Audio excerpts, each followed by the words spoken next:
기도합니다.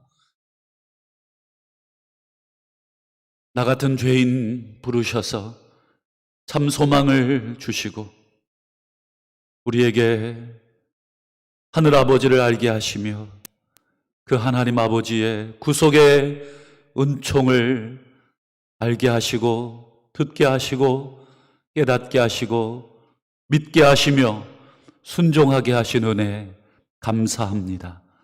하나님, 이 시간 주 앞에 감히 올라올 수 없는 저희들이지만 이 시간도 우리를 구속하시는 어린 양 예수 그리스도의 보혈 의지에 올라옵니다. 이 시간도 저희들에게 주시는 말씀을 듣게 하시고 그 말씀을 듣고 화답함으로 하나님께 가장 존귀한 영광을 올려드리게 하여 주시옵소서. 이 시간도 먼 곳에서 가정에서 또 온라인으로 하나님 앞에 예배하지만 영과 진리 가운데 예배하는 자를 찾으시는 하나님께서 오늘도 성령 안에서 진리 가운데 예배할 때에 우리 모든 성도들의 경배를 품양하여 주실 줄로 믿습니다. 이 시간도 주신 말씀 저희들 겸손히 듣게 하시고 받을 때에 다시 한번 하나님 아버지를 온전히 찬송하는 시간이 되게 하여 주시옵소서. 감사드리며 예수님의 이름으로 기도하옵나이다. 아멘. 할렐루야. 우리 좌우로 우리 반갑게 한번 인사하시죠. 우리 가족 간에도 우리 부부 간에도 한번 인사하시면 좋겠습니다. 또 온라인으로 또 예배드리고 있는 우리 성도님들 벌써 2달 가까이 되어 갑니다. 우리도 이제 5월 달에는 예배를 시작할 수 있지 않겠나 그렇게 기대하고 또 기도하고 있습니다. 우리 성도님들 지금 연일 우리 한국은 하나님이 또 확진자를 계속 줄이고 계셔서 참 감사하다 생각을 하고 그래도 끝까지 또 조심하시고 또 여러분들이 모인 곳에는 또 마스크 잘 착용하시고 또 손발 수시로 잘 닦으시면서 개인 위생관리도 잘 하시기를 부탁을 드립니다. 오늘은 우리 창세기 2장 14절에서 17절까지의 말씀을 통해 하나님의 꿈 에덴의 동산을 창설하신 이유, 에덴의 동산을 창설하신 이유라는 제목으로 함께 말씀을 나누도록 하겠습니다. 우리 지난 주일은 우리 부활 주일로 지켰습니다.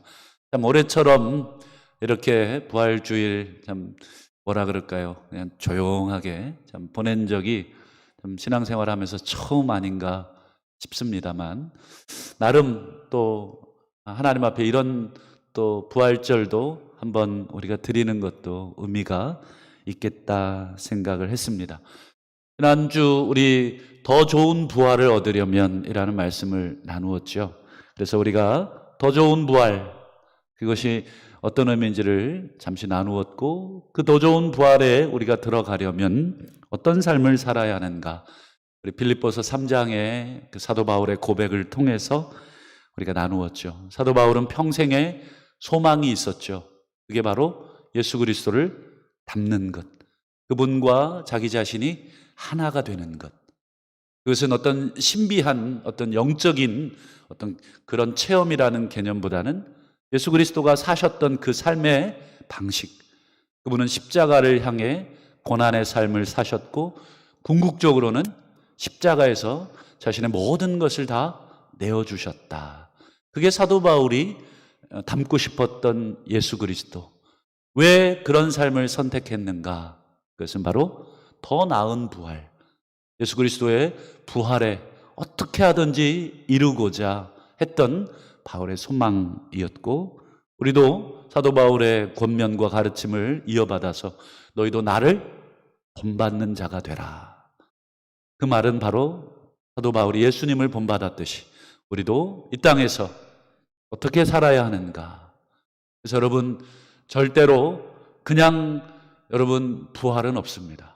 그 부활에 이르는 필수 코스는 바로 고난과 십자가, 이것을 통과하지 않고는 결단코 부활에 이를 수 없다. 그래서 여러분, 지금 이 땅에서의 우리의 삶이 그대로 부활을 드러내는 삶이다. 그래서 우리 자신을 늘 되돌아보셔야 합니다. 나는 과연 십자가의 그 고난을 내 몸에 짊어지고 있는가 하는 것이 우리 지난주 부활주일 말씀이었습니다. 오늘은 다시 창세기로 우리가 좀 돌아가서 세 번째 시간인데요.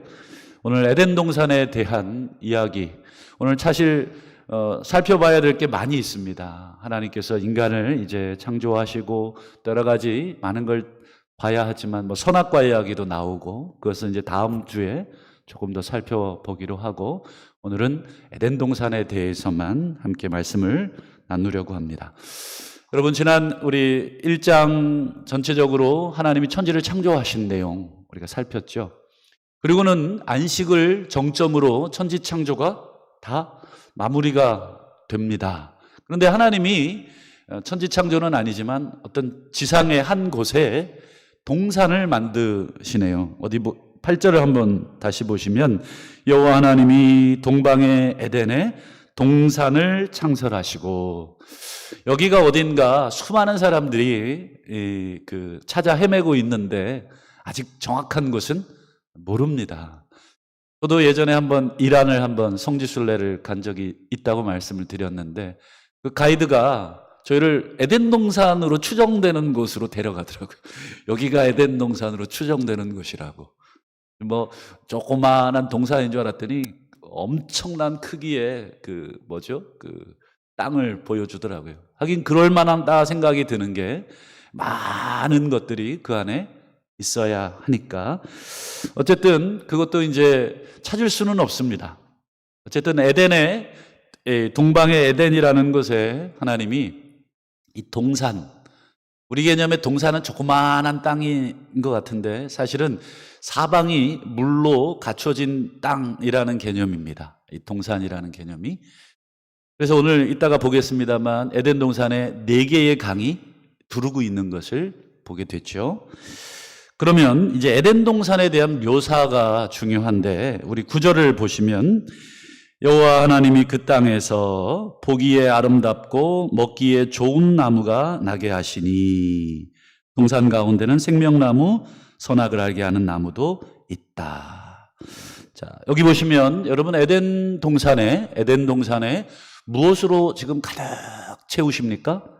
보기에 아름답고 먹기에 좋은 나무, 보기에 아름답고 먹기가 참 좋은 나무, 또 풀들, 꽃들, 이런 것들로 지금 에덴의 동산을 하나님이 가득 채워 놓으십니다.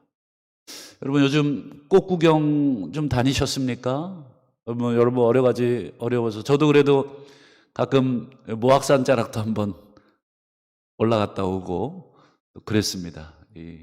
그리고 주변에 여기 전주천 천변로도 벚꽃이 만개할 때 한번 또 둘러보고, 이 사람이 꽃을 보고 그다음 푸르른 실록을 보면 어떻습니까? 마음이 참 좋죠.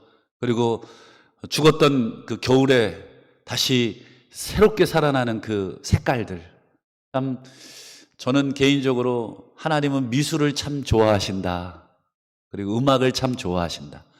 새벽 기도 마치고 이렇게 집에 가거나 아침에 출근할 때 보면 이 새소리는 그 어떤 음악보다 참 좋습니다. 그래서 가끔 이렇게 우리 교회 앞에 에덴 정원이 하나 있지 않습니까? 그 에덴 정원에서 이렇게 새들이 노는 거를 이렇게 지켜보고 그 소리를 듣고, 또 우리 교회 앞에 또 벚꽃 큰 게 또 하나 있지 않습니까? 그것도 이렇게 요즘 다쳐서 아쉬운데 이렇게 쳐다보고 있으면 참 마음이 새롭게 살아납니다. 여러분, 이 에덴 동산에 하나님이 풀과 꽃과 그다음 푸르른 나무로 가득 채우셨다. 여러분, 이 단순한 묘사이지만 여기에는 하나님이 우리에게 뭐를 주시고 싶으신가? 여러분, 도심 생활, 또 직장 생활, 또 사무실에 갇혀 있다 보면 마음이 어떻게 돼요? 답답해지기도 하고 또 여러 가지로 또 스트레스 받기도 하죠. 그럴 때마다 여러분 어디로 나가고 싶어요? 그렇죠. 예, 대자연으로 나가고 싶습니다. 하나님이 만드신 그 푸르른 색깔들을 여러분 보고만 있어도, 그리고 그 속에 여러분 들어가만 있어도 어떻습니까? 예, 우리의 온 세포들이 막 살아나죠. 여러분, 에덴 동산, 물론 전 지구가 하나님의 동산이시지만 굳이 왜 에덴이라고 하는 요 동산을 꼭 집어가지고 얘기하시면서 여기에 뭐를 심으셨어요? 보기에 좋다. 그 다음에요, 먹기도 좋다. 그럼 눈과 입이 즐겁고, 그러면 뭐가 즐겁습니까? 마음이 즐겁고. 여러분 뭐 코밑이 열리면 뭐가 열린답니까? 뭐 마음이 열린다잖아요. 여러분 이렇게 사람이 보는 것, 먹는 것, 이런 것들이 전부 다 우리의 심신에 무엇을 주는가 하는 것을 한번 생각해 보시기를 바랍니다. 좌우간 여러분 에덴 동산에 뭐가 가득한지를 먼저 생각을, 첫 번째 푸르른 나무, 꽃, 먹기 좋은 열매들, 이런 것들로 가득하다. 또 한 가지, 두 번째 여러분 가득한 게 있어요. 찾으셨는지 모르겠는데 10절을 보십시오. 10절에 강이 에덴에서 흘러나와, 에덴에서부터 강이 쫙 흘러나와서 동산 전체를 어떻게 합니까? 적시고 있어요. 완전히 천연 이 스프링쿨러죠. 막 동산 전체를 촉촉하게. 얼마나 땅이 비옥했겠습니까? 물이 늘 촉촉하니까요. 그리고요, 10절 끝에 보세요. 거기서부터 동산이죠. 에덴 동산으로부터 갈라져 그 강물이 네 근원이 됩니다. 여러분, 이 에덴 동산엔 뭐가 가득합니까? 그렇죠. 예, 물로 가득합니다. 여러분, 나무, 꽃, 열매, 그리고 그것들에게 생명을 주는 물. 저도 이제 목양실에 봄맞이 이 화분을 좀 갖다 놨는데 참 생명이 신비롭습니다. 사랑해주고 물 주고 그러면 어때요? 그 열매를 반드시 우리에게 내주더라고요. 물 안 주고 관심 안 주면 금방 시들어 버립니다. 여러분, 이 물이라고 하는 것, 이 꽃과 나무의 그 생명에 반드시 뭐예요? 필요한 것들을 지금 하나님께서 공급해 주고 있습니다. 거기에서 여러분 네 강이 나오죠. 네 강의 이름 우리 11절부터 14절에는 첫 번째는 비손, 두 번째는요 기혼, 셋째는요 힛데겔, 네 번째는 유브라데. 이게 정확하게 이제 어딘지는 또 여전히 뭐 학자들이 찾고는 있습니다만 정확한 위치는 단정할 수가 없다고 합니다. 여러분, 어디 이뿐입니까? 나무, 풀, 물, 강, 이것만 있나요? 우리 11절, 11절 두 절을 다시 보십시오. 자, 첫 번째 강 이름이 비손인데 그 비손강이 어디를 두르고 있습니까? 하윌라라는 땅을 두르고 있는데, 여러분 하윌라라는 땅을 어떻게 묘사하고 있습니까? 금이 있는 하윌라. 여러분, 금이 있는 하윌라, 여러분 빛이 쫙 비쳤을 때 그 금빛이 어떻겠습니까? 기가 막히죠.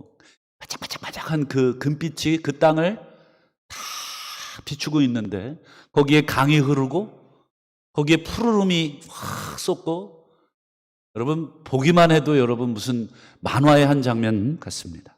12절도 보십시오. 근데 그 땅의 금은 어떤 종류의 금이냐면 순금입니다. 그리고 그곳에는 금만 있는 게 아니라 베델리엄, 그리고 호마노, 들어보셨습니까? 이게 보석 이름인데, 저도 이 난회주를 찾아보면 이 베델리엄은 난회주, 성경 난회주 이렇게 1번 이렇게 돼서 밑에 보시면 뭐라고도 되어 있냐면 진주라고도 해석이 됩니다. 여러분 여기 민수기에 보면 만나를 뭐라고 표현했냐면 진주 같고, 그때 이 단어가 이 베델리엄이라는 단어가 똑같습니다. 그러니까 진주로 가득한 거예요. 그 다음에 여러분 호마노는 어떤 보석인지 기억나시죠? 출애굽기 25장에 보면 제사장의 여기 흉패에 붙이는 보석 이름이 호마노입니다. 여러분, 이 호마노라고 하는 보석은 뭐예요? 제사장에게 쓰는, 여러분, 제사장이 입는 그 에봇과 흉패에 물리는 보석이에요. 여러분, 에덴 동산이 지금 무엇으로 가득합니까? 풀과 나무와 먹기 좋고 보기 좋은 열매와, 그리고 온 땅을 두르고 있는 물, 그리고 거기서부터 주변에 모든 땅에 흐르고 있는 강, 그리고 그곳 중에 하나는 순금으로 덮여져 있는 땅이고, 베들레헴과 호마노라고 하는 각종 보석으로 가득한 땅. 여러분 어떻습니까? 에덴 동산, 하나님이 이 에덴 동산을 통해서 여러분 우리 인간에게 뭐를 주시려고 하신 걸까요? 그냥 이런 것이 있어, 이런 뜻은 아니겠죠. 궁극적으로 하나님께서 인간을 지으시고 이제 나중에 보시면 인간을 거기다가 두십니다.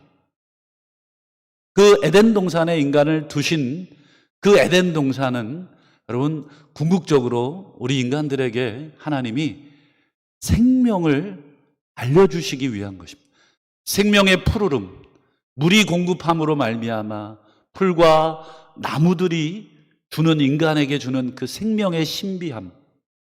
여러분, 물, 나무, 그 다음 진귀한 금과 보석들, 여러분들 사람들이 참 좋아하는 것들, 참 귀하다고 여기는 그런 보석들, 하나님이 우리 에덴을 우리 인류에게 주신 이유는 그런 생명이 가득한 것을 우리에게 맛보게 해주는 거죠. 여러분, 에덴 동산에 여러분 살았던 그 최초의 인류는 얼마나 행복했을까요?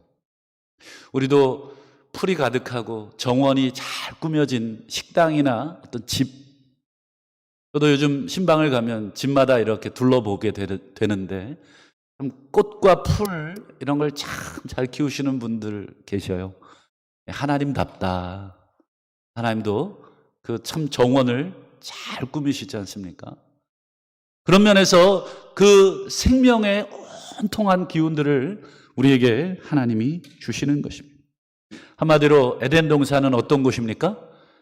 풍성한 생명, 풍부한 생명을 우리 인간들에게 맛보게 해주시고 인간들에게 주시는 곳이 바로 에덴 동산이다. 그런데 여러분, 안타깝게도 우리 인류는 이런 풍부한 생명을 공급해 주시는 이 에덴 동산을 어떻게 됩니까? 잃어버리게 되죠.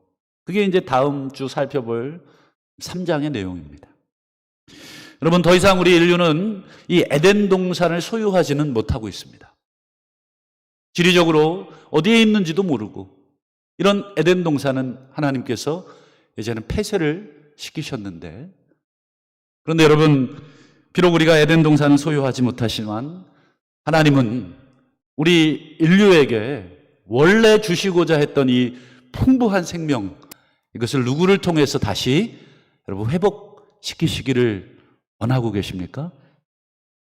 그렇죠. 여러분, 요한복음 10장을 보시면 예수님이 이런 말씀을 하십니다. 내가 온 것은, 내가 이 땅에 너희들 가운데 온 것은 생명을 얻게 하려고. 여러분, 이 생명이란 단어가 여러분 눈에 들어오십니까? 이 생명, 여러분 에덴 동산에서 하나님이 풀과 나무와 물과 각종 아름다운 것을 통해서 우리 인류에게 계획하시고 주시기로 또 이미 주셨던 그것입니다.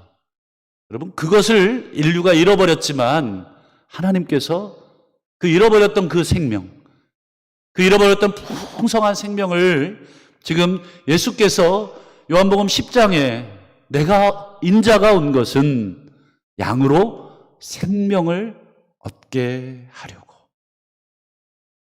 그리고 요한복음 3장에 여러분 유명한 말씀 기억하시죠? 하나님이 세상을 이처럼 사랑하사 독생자를 주셨으니 이는 그를 믿는 자마다, 그 다음 보세요, 멸망치 않고 뭘 얻게 합니까?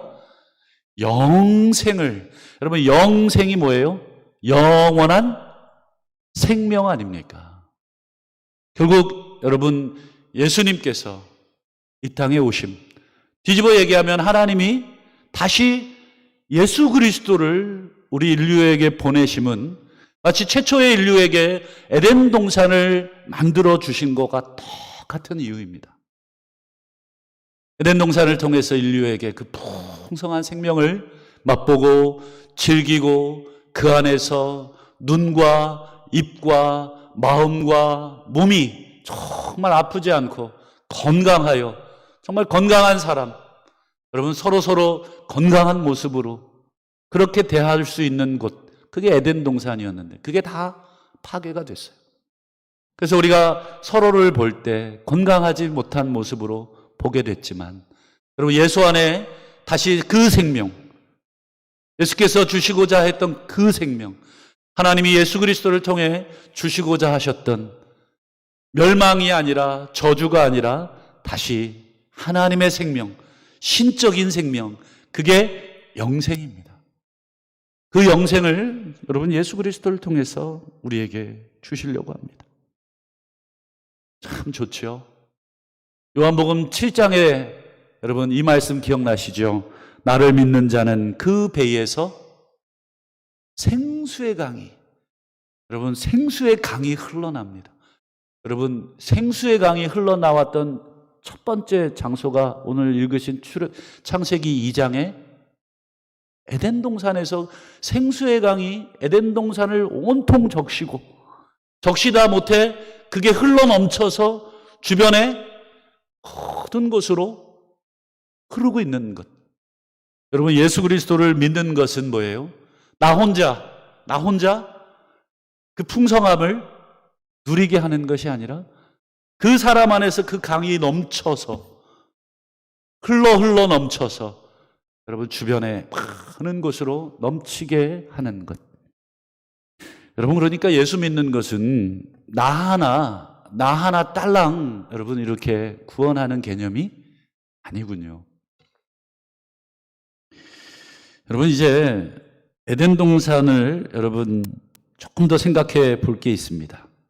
여러분 성경에 보시면 이 에덴 동산, 지금 제가 설명드린 이 에덴 동산의 이 모습을 그대로 재현해 놓은 곳이 있어요. 에덴 동산을 재현해 놓은 곳, 성경에서 여러분 찾아보셨습니까? 한 번도 안 찾아보셨지요? 오늘 숙제를 드리겠습니다. 여러분 열왕기상 6장을 여러분 메모해 두셨다가 집에 가서 한번 읽어보십시오. 거기에 뭐가 숨겨져 있습니까? 에덴 동산이 숨겨져 있습니다. 여러분 열왕기 시간상 제가 설명을 간단하게 해드리겠습니다. 열왕기상 6장에 보면 뭐에 대한 내용이냐면 솔로몬이 지은 성전에 대한 이야기입니다.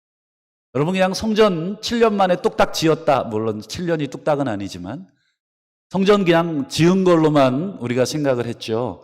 성전을 여러분 꼼꼼하게 어떻게 지어졌는가? 여러분 사람이 지은 건물에도 건축 대상이니 무슨 금상이니 우리 시상을 하잖아요. 그러면서 이렇게 저거 저 이태리 대리석인가요? 물어보기도 하고 바닥에는 어떤 카페트를 쓰셨나요? 여러분 사람이 지은 건축물, 그렇죠? 우리가 예배드리는 이 예배당도 이렇게 남의 예배당 가보면 이렇게 구경하게 되잖아요. 여러분 솔로몬이 하나님의 집이라고 지은 여러분 웅장하다고 할까요? 아니면 어떻다고 할까요? 어쨌든 그 성전 여러분 묘사를 한번 오늘 숙제로 드리겠습니다만 그래도 답을 알려드려야 되겠죠? 여러분 솔로몬이 지은 성전에 보면 뭘로 가득 조각해 놓은 줄 아십니까? 나무 형상입니다. 나무. 가서 읽어보시죠. 백향목 나무로 조각하고 잣나무로 조각하고 그 꽃잎과 줄기와 전부 다 여러분 성전은 나무로 가득 차 있습니다. 그리고요 또 한 가지, 성전은 나무로만 가득 차 있습니까? 성전 여러분 자세히 읽어보셔서 알 것인데 금으로 가득 채워져 있습니다. 그래서 여러분 나중에 바벨론이 여러분 이스라엘 침공해 왔을 때 성전에 뭐를 다 베껴갔어요? 그렇죠. 금을 다 베껴갑니다. 다 금 안쪽에 이렇게 도금되어 있는 그 금들을 싹 다 베껴가죠. 여러분 성전에 나무, 금 뭐가 상징이 됩니까? 그렇죠. 여러분 성전은 에덴 동산을 그대로 상징적으로 옮겨놓은 곳이에요. 그 안에는 하나님이 에덴 동산에서 우리에게 주시려고 했던 그 생명이 가득한 곳이다. 그래서 여러분 성전 안에 여러분 들어오면 뭐가 있습니까? 여호와의 영광, 하나님의 임재.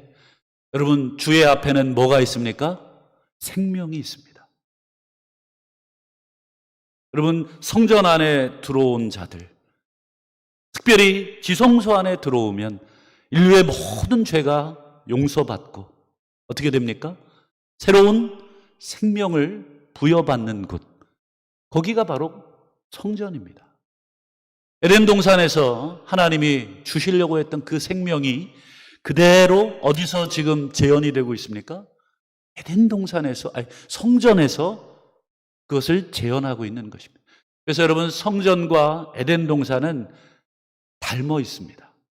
에덴 동산은 물론 실물이죠. 나무도 실물이고 꽃도 풀도 실물이지만 성전은 물론 조각해 놓은 조각상이지만 그 원리와 그 정신과 그 의의는 똑같이 생명입니다.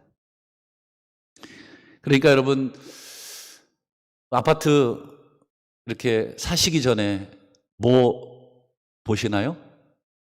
모델하우스.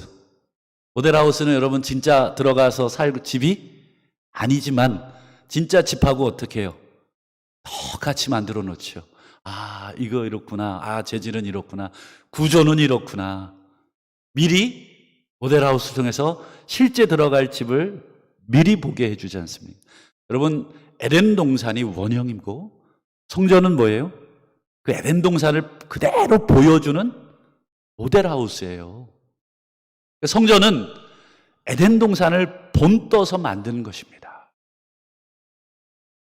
그처럼 여러분 에덴 동산은 성전을 이야기합니다. 그러니 에덴 동산은 최초의 성전. 뭐라고요? 에덴 동산은 최초의 성전입니다. 최초의 성전은 솔로몬 성전이 아니라 에덴 동산입니다. 그러면 여러분 최초의 성전이 있으면 최후의 성전도 있을까요? 있겠죠.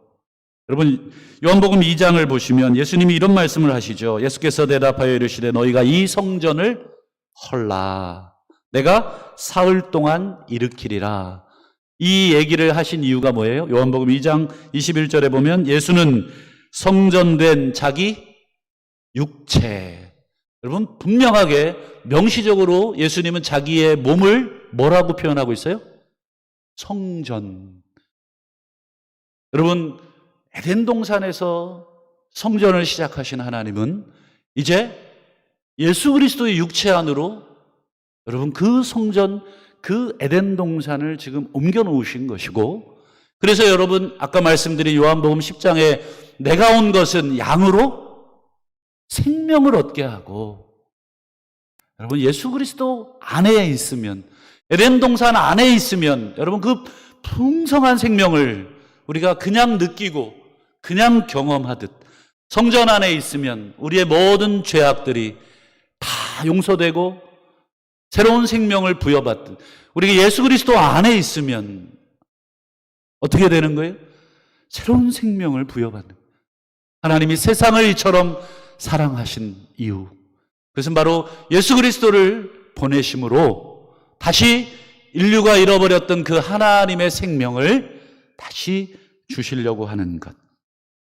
그래서 여러분 예수님은 손으로 짓지 아니한 최후의 성전입니다. 여러분 요한계시록 21장 22절을 보시면 여러분 기가 막힌 표현이 하나 나오죠. 여러분 아마 이 표현을 읽으면 아마 깜짝 놀라실 텐데, 성전 안에 내가 성 안에 내가 성전을 보지 못하였으니 성전이 사라져 버리네요. 이유가 있어요. 뒤에 보세요. 이는 주 하나님 곧 전능하신 이와 및 어린 양이 그 성전이심이라. 이건 놀라운 표현입니다. 예수 그리스도 안에 온 인류를 다시 품으시는 것이죠. 여러분, 우리는 그 안으로 최종적으로 들어갈 사람들입니다. 그러나 이 땅에서도 이미 예수 그리스도 안에 들어가는 것입니다. 여러분, 최초의 성전은 에덴 동산이라면 최후의 성전은 예수 그리스도이십니다. 그러니 여러분, 우리 전 인류는 성전으로 시작하고 성전을 지나며 성전으로 마치는 것입니다. 그 안에 온 인류를 품으시려고 하는 것, 성전을 통해서 하나님이 우리에게 생명, 그 풍성한 생명, 여러분, 이 생명을 여러분 궁극적으로 누구에게도 주십니까? 우리에게도 주십니다. 여러분, 창세기 2장 15절을 다시 화면을 통해서 보시면 하나님이, 여호와 하나님이 에덴 동산에 누구를 두신다고요? 그 사람, 인류죠, 인류. 물론 동물들도 있고 다른 여러 가지 동물들도 있겠지만 성경은 꼭 집어서 사람을 하나님이 에덴 동산에 두셔서 그 에덴 동산을 경작하고 지키게 하셨다. 소위 말해서 이 최초의 성전 지기, 이 최초의 성전을 지키는 제사장적 사명을 우리 인간에게 맡기신 것입니다. 여러분, 사도 바울은 이 놀라운 신학적인 개념을 에덴 동산의 성전, 그리고 솔로몬의 성전, 그리고 예수 그리스도의 성전으로 이어지는 이 놀라운 하나님의 계획을 이제 하나님이 궁극적으로 정말 이게 놀라운 건데 이게 정말 가능한가, 이게 정말 사실인가 싶을 정도로 오늘 우리에게 하나님이 한 가지를 더 주시는데 그게 뭐냐면 에베소서 2장에 보면 너희는 그의 안에서, 예수 안에서 건물마다 서로 연결되어 주 안에서 성전이 되어가고, 22절 너희도 성령 안에서 하나님이 거하실 처소, 이게 성전입니다. 21절에도 성전, 22절에도 하나님이 거하시는 처소, 즉 성전이 되기 위해. 여러분, 사도 바울은 에덴 동산의 성전, 솔로몬의 성전, 예수 그리스도의 성전, 이게 곧 누구에게 지금 성취가 된다는 거예요? 예, 여러분, 우리 같은 더럽고 우리같이 정말 하나님을 향한 반역자인 우리에게 여러분, 하나님이 거하시겠다는 그 성전, 우리가 하나님 안에 거하는 것, 우리가 성전 되신 예수 그리스도 안에 거하는 것처럼 성전 되신 예수 그리스도께서 우리를 성전 만드셔서 다시 우리 안에 거하시겠다는 거예요. 이게 갈라디아서 2장 20절에 내가 그 안에, 그가 내 안에. 여러분, 이게 놀라운 신비 아닙니까? 여러분, 우리가 예수 그리스도 안에 거한다는 것, 그분의 성전 안에 거하는 것, 성전 되신 예수 그리스도가 이제는 우리를 성전 만드셔서 우리 안에 거하시겠다. 참 생각만 해도 감격스럽습니다. 여러분, 정말 대자연 안에 있으면 내가 나무인지 내가 풀인지 참 소위 말해서 하나가 되는 경험을 하게 되죠. 그렇죠? 정말 그 풍성함에 내가 온통 빨려 들어갑니다. 그리고 예수 안에 들어간 사람, 예수께서 우리 안에 있는 사람은 무엇으로 가득하겠습니까? 그 증거가 무엇이겠습니까? 그렇죠. 생명이라고 하는 그 열매가 증거입니다. 여러분, 어떻게 나무 속에, 생명 속에 들어갔는데 그 생명을 갖지 않을 수가 있겠습니까? 그 냄새라도 나겠죠. 생명의 냄새라도 우리에게 나는 것입니다. 바울은 에베소서 3장에서 이 생명을 주시는 복음의 일꾼이 되었다. 그리고 하나님께서 에덴 동산 때부터 주시려고 했던 그 놀라운 그리스도의 풍성한 생명을 전하는 것이 자신의 사명이다. 에베소서 3장 7절에 이 복음을 위하여 내가 일꾼이 되었노라. 모든 성도 중에 지극히 작은 자, 그보다 더 작은 나.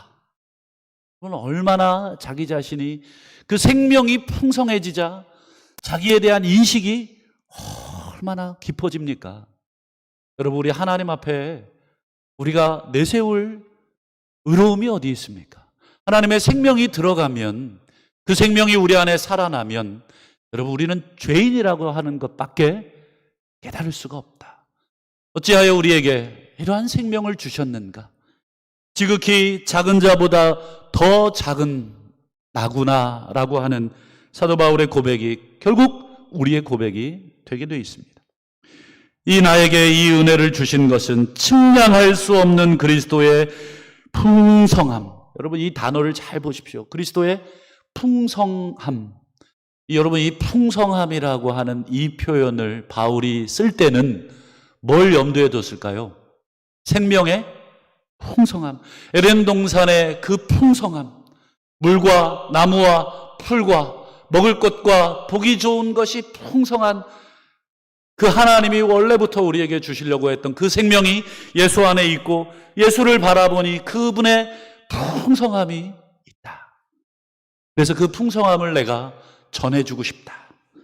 사도 바울은 이 예수 안에 있는 풍성함을 보고 사도행전 20장에 보면 하나님의 은혜의 복음을 증언하는 일을 마치려 하면은 나의 생명을 조금도 귀한 것으로 여기지 아니한다. 하나님이 주신 생명이 들어가자 자신의 생명을 기꺼이 하나님 앞에 드리고자 하는 그 열망, 그것으로 풍성해지는 모습을 보게 됩니다. 여러분, 누군가를 정말 사랑해 보셨죠? 그러면 내 생명을 주고 싶은 것입니다. 자녀들을 사랑하신 줄 믿고, 여러분 사랑하는 누군가를 여러분 가지고 계신 줄을 믿습니다. 여러분, 그 대상을 위해서 우리의 생명, 우리의 모든 것, 이런 걸 내어줘도 아깝지 않다 하는 마음. 그것은 생명이 들어올 때 생명을 주고 싶은 것.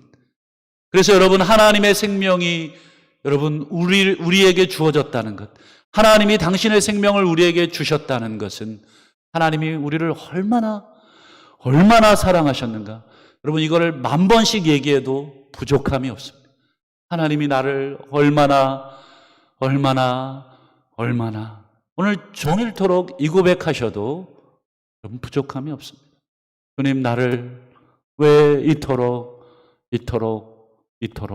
사랑하셨느냐. 여러분, 만입이 내게 있어도 그 입 다 가지고 내 구주 주신 은총을 다 찬양할 수 없다. 그것은 정말 그 가사를 지은 분의 마음에 있는 풍성한 생명이 글로 표현된 것이라 생각을 합니다. 에덴 동산에 흘러나온 생명, 그 생명이 예수 그리스도 안에 들어오셨고, 예수 그리스도 안에 있는 생명이 오늘 우리에게 들어오신 줄을 믿습니다. 우리 안에 그 생명이 있다면 우리가 지금 살고 있고, 우리가 지금 말하고 있고, 우리가 생각하고 있는 그것이 정말 흘러 넘쳐 우리 만나는 사람마다 여러분 생명을 주고 있습니까? 사도 바울처럼 예수 그리스도의 풍성한 생명을 나누어 주고 있습니까? 하나님이 우리를 사랑하신 그 풍성함, 여러분 그걸 나누어 주고 있습니까? 아니면 오히려 저 사람 생명까지도 내가 빼앗고 있습니까? 그것은 우리만이 아시는 것이라 생각합니다. 우리 예수 그리스도의 풍성한 생명, 우리가 헛되이 갖지 마시고 오늘 하루도 종일 주일 주 앞에 묵상하고 예배할 때에 이 생명을 말씀하시고 생명을 묵상하시고 생명을 전하시는 저와 사랑하는 동부의 모든 성도님들 되시기를 주의 이름으로 축원합니다. 아멘. 하나님, 에덴 동산을 우리에게 주신 궁극적인 의미와 목적, 이유, 풍성한 생명, 오늘 하루도 예수 그리스도 안에 우리가 들어갑니다. 그 생명 우리에게 부어주시고 우리를 성전 만드시기 위해 우리 안에 들어오신 그 성령 하나님, 다시 한번 성전으로서 많은 사람들에게 생명을 나누어주는 복된 인생이 되게 하여 주옵소서. 예수님의 이름으로 기도하옵나이다. 아멘. 찬송가